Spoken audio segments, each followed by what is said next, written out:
Same-sex marriage. I remember getting the call from my member of parliament at the time, Peter Stoffer, who went on to be one of the greatest members of parliament in the history of Canada. He called me about the same-sex marriage not that long ago, and I remember talking to him and I said, you know, Peter, here's the concern what I got. Why are we having this conversation, even though you called my house, asked my opinion about it, on a person's civil rights, and not only their civil rights, but under the Charter of Rights? Why are we having a debate if we should give a group of people the Charter of Right, the civil rights to get married because they're the same sex? And I asked him that. So why are we having this debate? It's only common sense. I said, Peter, legislate it. Who cares? To say no, it's out of ignorance and it's out of hate. They're not hurting nobody. They're not threatening nobody. They're not harassing nobody. They're not committing no indecent acts on anybody. If they do, they go to jail or charged. But we're having a discussion, a debate, whether or not if a group of people should have the Charter of Right to do as they please. Fair statement. There's always going to be out in the community a group of people or an individual who's always going to be a naysayer about something. Don't matter what it is, there's always going to be a naysayer. We, the people, have to understand that. And we, the people, have to understand and come up with a solution to overcome that group of people and put that negativity aside and generate that negativity into a positive and move in the right direction with it. We semi-done that. We gave the Charter of Rights to the same-sex group couples that do as they please, get married and all this stuff. Now I read this on my computer here.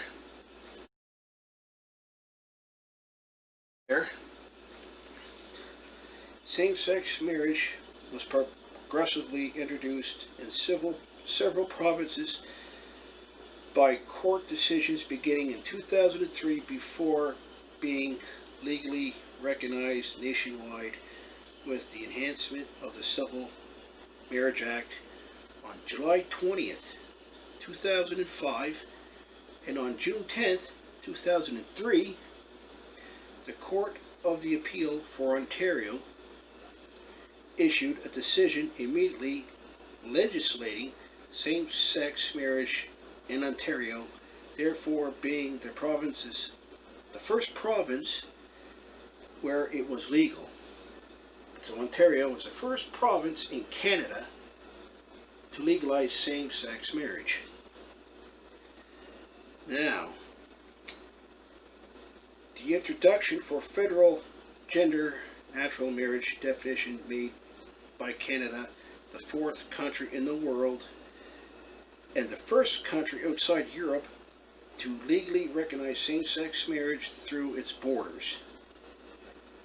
Before federal recognition of same-sex marriage, court decisions had already introduced in the 8th out of 10 provinces and 1 of 3 territories whose residents collectively made up about 90% of Canada's population. More than 3,000 same-sex couples had already married in those areas before the Civil Marriage Act was passed. Most legal benefits commonly associated with marriage had been extended and compensated same-sex couples since 1999. So that means the progress, the work that had been done was underway. It was always talked of, but it wasn't fully done nationwide.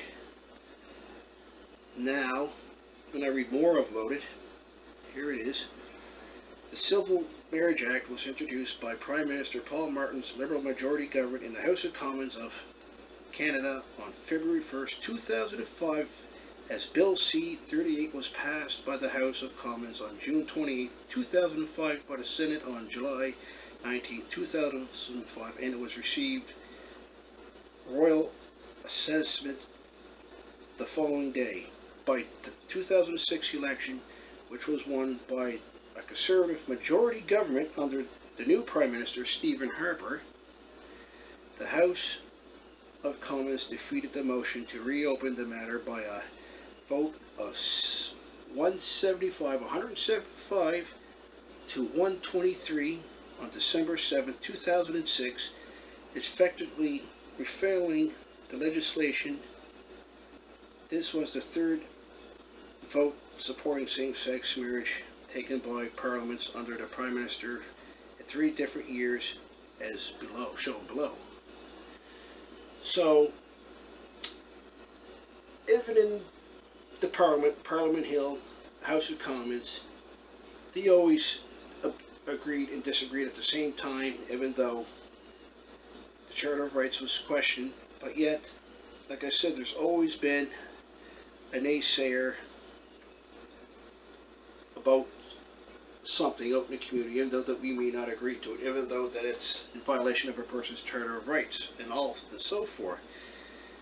But, you know,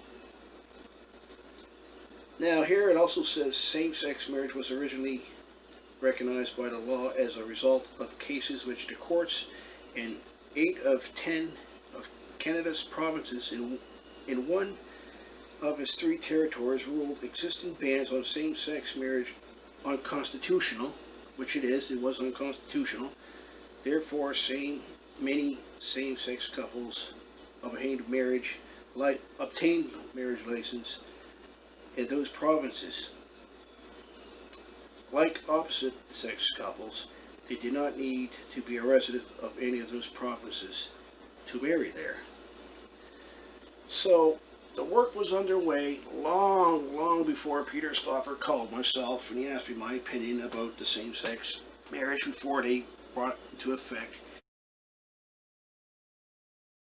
The work was underway long before Peter Stoffer called myself and he asked me my opinion about the same-sex marriage before they brought it into effect. Like I said to Peter Stoffer, who are we as a group of people to say no to another group of people who just wants to be entitled to our Charter of Rights?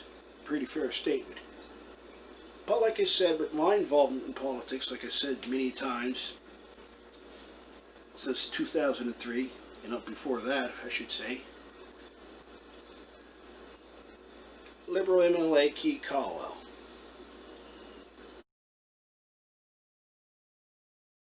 Liberal MLA Keith COLWELL. He wasn't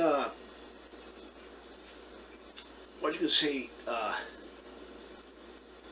100% well, I could see he was against it, but he wasn't aggressively against it. Even though that you're an MLA of whatever party, you are entitled to your opinion. But if your opinion overlaps a person's Charter of Rights and you start ignoring their concerns or whatever their concerns may be, it's a concern. Now, Keith COLWELL didn't support it. It's alright, I recognize that. But the concern is, you can't shut the door to a group of people from their Charter of Rights. Now, if it was a group of people that was saying, I want to smoke my street drugs off to the side, I can't have my street drugs as my Charter of Rights. No, it's not. Why is it not your Charter of Rights? Because it's not something that you have to have, it's not something that you need, it's something what you want to abuse. Same-sex marriage is a person's Charter of Rights as a human, your human rights, and that's why it was important. Now, even though in 2015 when Peter Stoffer shockingly lost to Daryl Sampson, even though he got in hot water over an allegation that was allegedly out there, but nothing was ever really proven in the court of law, except their 15 minutes of fame on the news, national news I should say, Peter Stoffer was a Canadian member of Parliament, politician, who never turned down a person's Charter of Rights, and he never looked down on a person for who they are. He always respected them for who they are, who that person was, who you are. He always wanted to know who you were. and who you are, because that's how you get to know somebody. Now, when same-sex marriage went into effect, I supported it. I didn't care. Because like I said before, who are we to say no, take a person's charter of rights away from a person for who they are? Big problem when that happens. But people like me was for it. I did not care. I don't care is what I said. I don't care if somebody wants to get married. I don't care who wants to get married. Who cares? As long as we're not taking somebody's charter of rights from a person for who they are and who they want to be, what are we debating? And not only that, for a politician or for anybody to deny somebody from their charter of rights of who they are, it's an act of hate, ignorance, and a violation of somebody's charter of rights. Similar, well, technically goes back to the Second World War. Hitler.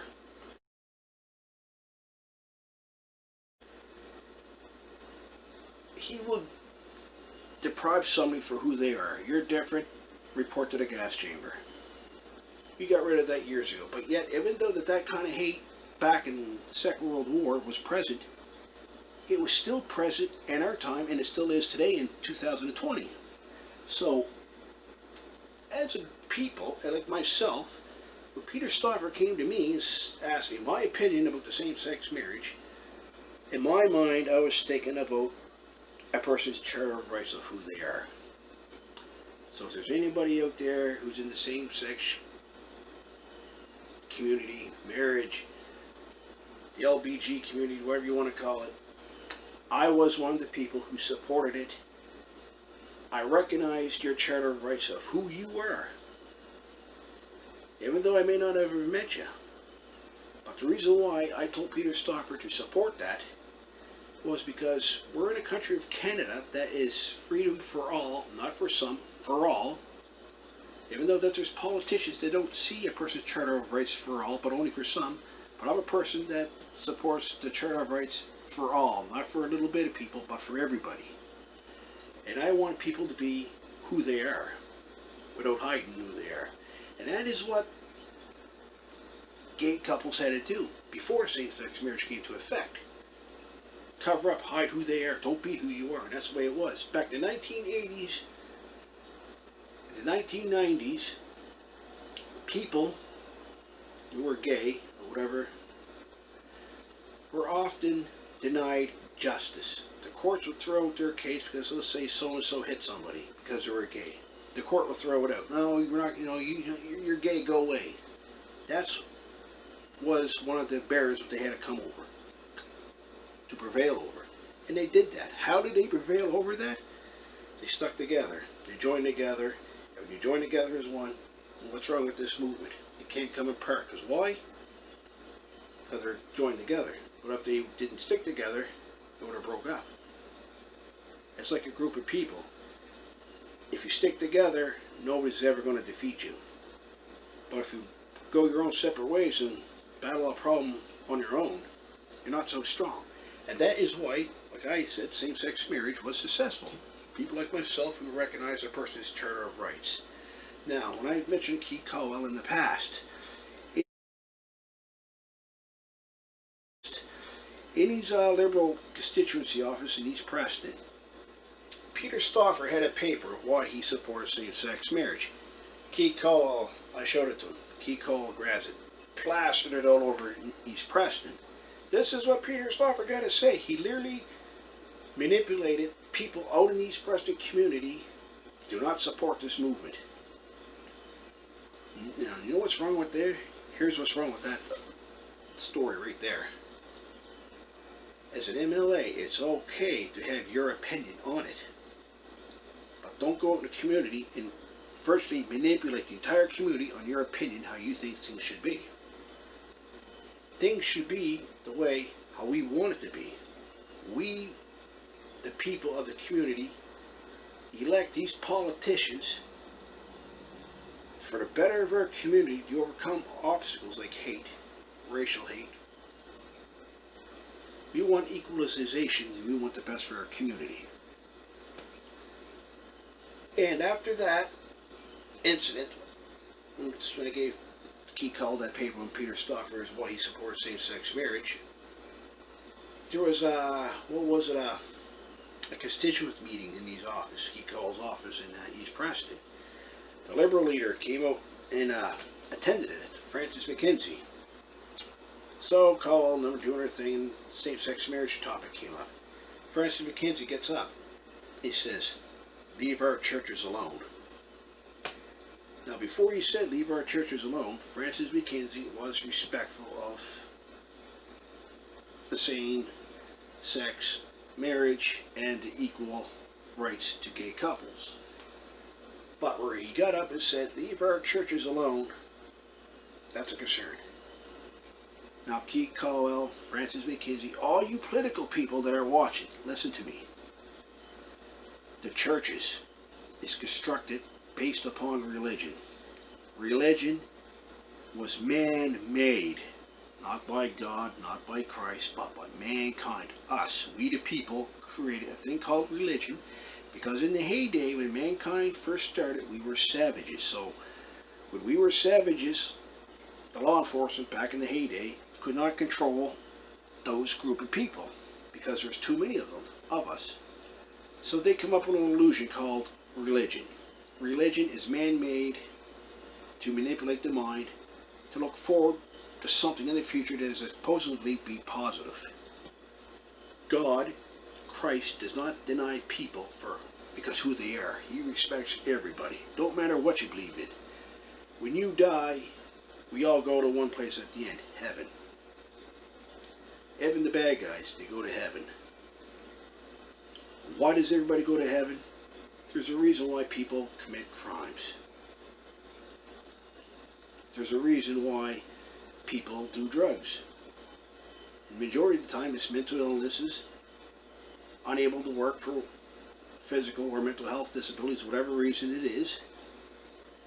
And the services, what people need, is not accessible and reachable as what our government says it is. And because of that, that is why we have people with criminal records, people who go to jail, because the services, what people need to survive is not there, or to help what they need to get by on a day-to-day basis is not there. So to deny people from heaven when you die wouldn't make much sense.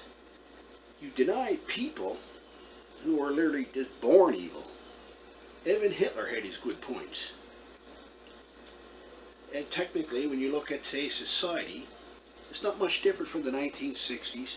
And that group of hate back in the heyday during the Second World War with Hitler, the Nazis, we still got them today. They're called anti-pro-Nazis. And that group of hate back in the heyday during the Second World War with Hitler, the Nazis, we still got them today. They're called anti-pro-Nazis. They're in our everyday government. They're in our course. They're in our law enforcement, police officers. They're everywhere. They're living out in the community, living one-on-one with their kids. They're there. But we sticking together as a group of people is how we overcome that. So when Peter Stoffer came up to me, I said, support it. It's overdue, and that is why I support it. I want people to have their equal Charter of Rights and their constitutional rights recognized. I believe we still got more work to do, more work to go through, but I believe we can accomplish great things by overcoming hate. Now here's a question I'm going to ask Key COLWELL right now if you're watching. Ask Key COLWELL right now if you're watching. I respect your opinion on this topic, but when you look at it today, your decision on it, not to support it, it's up to yourself, I don't care. But when you look at it today, where do you stand on it? Were you dead, what, about, was it 15 years ago when that debate was getting worse and worse? It was getting, it's in sight, it's going to be legalized in a matter of time. What is your opinion on it to this day? Do you retract your attitude towards that movement, or do you say, I should have went with the flow? This is my advice I'm going to ask you, Keith, right now, right here, if you're watching. Let somebody be who they are. If they're not committing a crime, they're not doing any act of hate, anything illegal. If they're being somebody who they are, you can learn from them when they're being who they are. Life itself, as we know it, as we live in it, is a never-ending cycle of educational knowledge and educational opportunities. We're learning something new every day as each day goes by.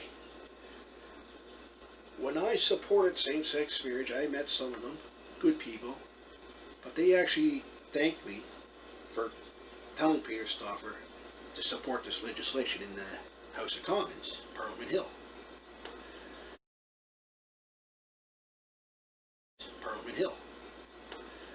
So where Peter Stoffer lost in 2015, God love him.